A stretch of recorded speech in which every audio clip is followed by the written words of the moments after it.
This is Carolina Wildlife Removal.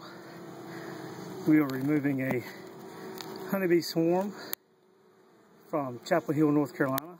The swarm moved in about 4 hours ago into a soffit. No honeycomb yet. We're going to use a Dadant bee vacuum system to remove the bees without killing them and donate them to a beekeeper.